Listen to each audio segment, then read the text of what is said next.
Okay, chapter 12. Where was Mama? Mr.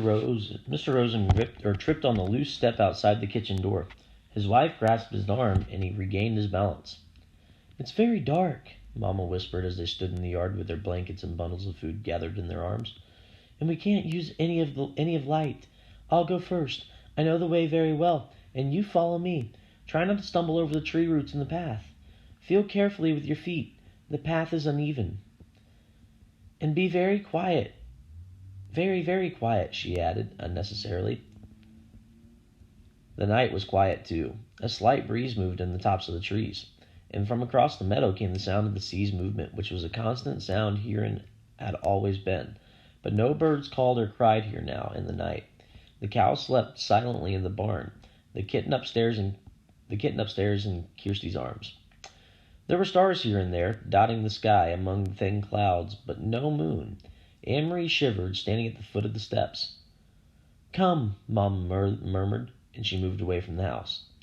One by one, the Rosens turned and hugged Anne-Marie silently. Ellen came to her last. The two girls held each other. "I'll come back some day," Ellen whispered fiercely. "I promise." "I know you will," Anne-Marie whispered back, holding her friend tightly. Then they were gone. Mama and the Rosens. Anne-Marie was alone. She went into the house crying suddenly and closed the door against the night. The lid of the casket was closed again. Now the room was empty. There was no sign of the people who had sat there for those hours. Anne-Marie wiped her eyes with the back of her hand. She opened the dark curtains in the windows. She curled once more in her rocker, trying to relax. She traced their route in her mind. She knew the old path, too, not as well as her mother, who had followed it almost every day of her childhood with her dog scampering behind. But Anne-Marie had often walked to town and back that way, and she remembered the turns, the twisted trees whose gnarled roots pushed the earth now and then into knotted clumps, and the thick bushes that often flowered in early summer. She walked with them in her mind, feeling the way through the darkness. It would take them, she thought, half an hour to reach the place where Uncle Henrique was waiting with his boat. Mama would leave them there, pausing a minute, no more, for a final hug, and then she would turn and come home. It would be faster for Mama alone, with no need to wait as the Rosens, unfamiliar with the path, slowly felt their way along. Mama would hurry, sure-footed now, back to her children. The clock in the hall struck once. It was 2:30 in the morning. Her mother would be home in an hour.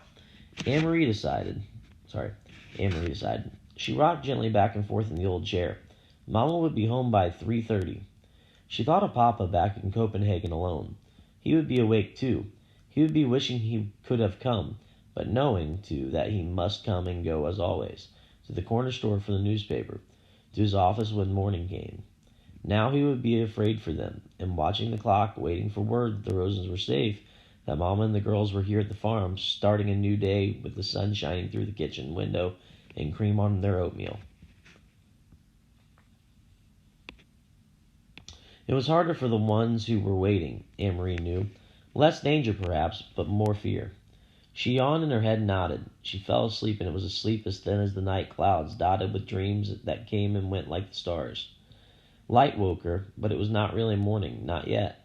It was only the first hint of a slightly lightening sky, a pale gleam at the edge of the meadow, a sign that far away somewhere to the east where Sweden still slept, morning would be coming soon.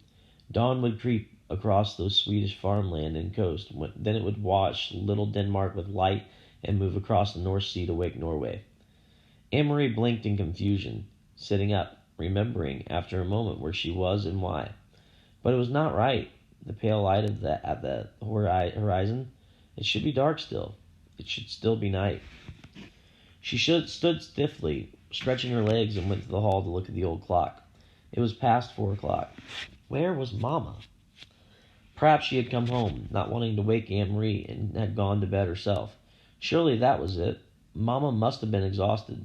She had been up all night, and had the dangerous journey to the boat, and returned through the dark woods, wanting only to sleep. Quickly Anne-Marie went up the narrow staircase. The door to the bedroom where she had slept with Ellen was open. The 2 small beds were neatly made, covered with the old quilts, and empty. Beside it, Uncle Henrique's door was open too, and his bed too was unused and empty. Despite her worry, Anne-Marie smiled slightly when she saw some of Uncle Henrique's clothes crumpled in a chair and a pair of boots caked with the barnyard dirt lying on the floor. "He needs a wife," she said to herself, imitating Mama. The door to the other bedroom, the one Kirsty and Mama were sharing, was closed. Quietly, not wanting to wake them, Anne-Marie pushed it open. The kitten's ears moved, standing up straight. Its eyes opened wide, and it raised its head and yawned. It pried itself out of Kirsty's arms, stretched, and then jumped lightly to the floor and came to Anne-Marie. It rubbed itself against her leg and purred. Kirsty sighed and turned in her sleep. One arm, free now of the kitten's warmth and comfort, flung itself across the pillow. There was no one else in the wide bed.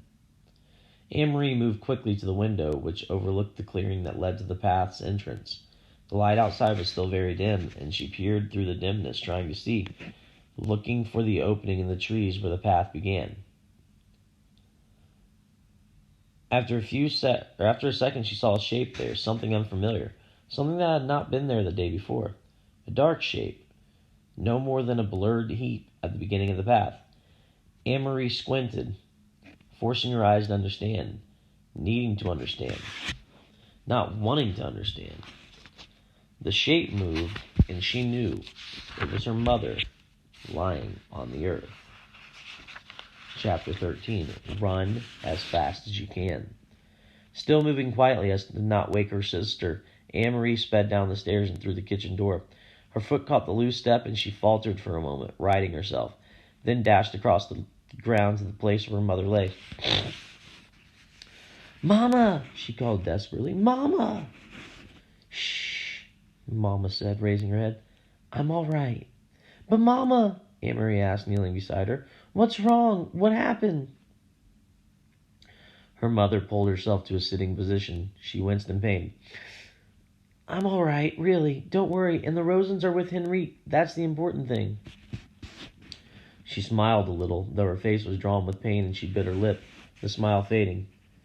"We got there quite quickly, even though it was still so dark, and it was difficult for the Rosens, not knowing the path. Henrique was there, waiting on the boat, and he took them aboard and down below so quickly to the cabin that they were invisible in an instant. He said the others were already there. Peter got them there safely too. So I turned and hurried home. I was so anxious to get back to you girls. I should have been more careful. Talking softly, she brushed some grass and dirt from her hands. "Can you believe it? I was very nearly here.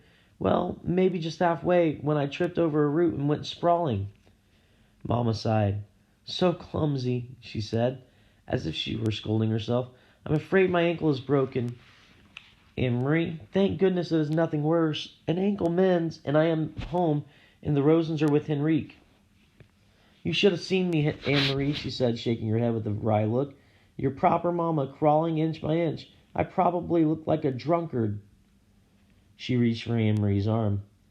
"Here, let me lean on you. I think if you support me on the side, I can make my way up to the house. Goodness, what a clumsy fool I am. Here, let me put my arms over your shoulders. You're such a good, strong, brave girl. Now, very slowly. There." Mama's face was white with pain. Anne-Marie could see it even through the faint light of the approaching dawn.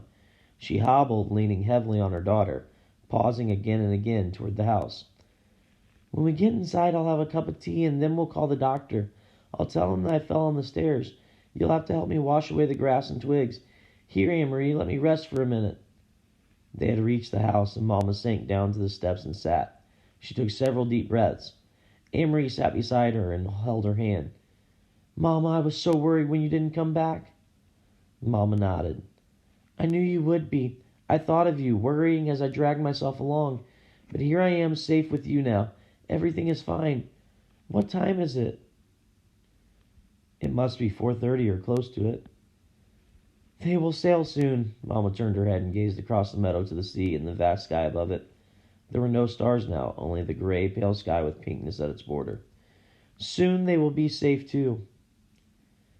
Anne-Marie relaxed. She stroked her mother's hand and looked down at the discolored, swollen ankle. "Mama, what is this?" she asked suddenly, reaching into the grass at the foot of the steps. Mama looked. She gasped. "Oh my God," she said. Anne-Marie picked it up. She recognized it now, knew what it was. It was the packet that Peter had given to Mr. Rosen. "Mr. Rosen tripped on the step. Remember? It must have fallen from his pocket. We'll have to save it and give it back to Peter." Anne-Marie handed it to her mother. "Do you know what it is?" Her mother didn't answer. Her face was stricken. She looked at the path and down at her ankle. "It's important, isn't it, Mama? It was for Uncle Henrique. I remember Peter said it was very important. I heard him tell Mr. Rosen." Her mother tried to stand, but fell back against the steps with a groan. "My God," she murmured again. "It may have all been for nothing." Anne-Marie took the packet from her mother's hand and stood. "I will take it," she said. "I know the way, and it's almost light now. I can run like the wind." Mama spoke quickly, her voice tense. "Anne-Marie, go into the house and get the small basket on the table. Quickly, quickly. Put an apple into it and some cheese. Put this packet underneath. Do you understand? Hurry!"